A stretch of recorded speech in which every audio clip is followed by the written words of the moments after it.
সারাদিন না খেয়ে থাকি, বিকেলের দিকে যখন রোজাটা সন্ধ্যার দিকে ভাঙলাম, তখন যে খাবারটা সেটা হওয়া উচিত যে প্রচুর পরিমাণে পানি, ফলমূল, সবজি, স্যুপ, এই ধরনের, ডাবের পানি। কিন্তু আমরা এখানে দেখেন শুরুই করি সিঙ্গারা, চপ, বেগুনি, পেঁয়াজু, মুড়ি।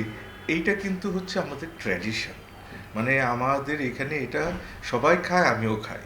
কিন্তু এটা যদি এই ট্র্যাডিশনটা আমরা ভাঙি যে আমি এইভাবে খাবার খাবো না, যেটা স্বাস্থ্যসম্মত পুষ্টিকর আমি সেটা খাবো, যে খাবারগুলি খাই সেগুলি কিন্তু মোটেও পুষ্টিকর না। এই জন্য রোজাতে এগুলিতে দেখা যায় যে হঠাৎ করে কারো কারো ক্ষেত্রে সুগার বাড়ে, কারো কারো ক্ষেত্রে পেটের পীড়া বাড়ে, কারো কারো ক্ষেত্রে অ্যাসিডিটি বাড়ে, বুক জ্বলে যায়, এবং অনেক সময় দেখা যায় প্রচুর ডিহাইড্রেশন হয়। সারাদিন পানি খান নাই, পানি শূন্য আছে, এরপর যদি এই যে ভাজা পোড়া এগুলি খান, দেখবেন আপনার আরও বেশি পানি শূন্যতা দেখা দেবে। এই খাবারের প্রতি আমাদের মনোযোগ দিতে হবে।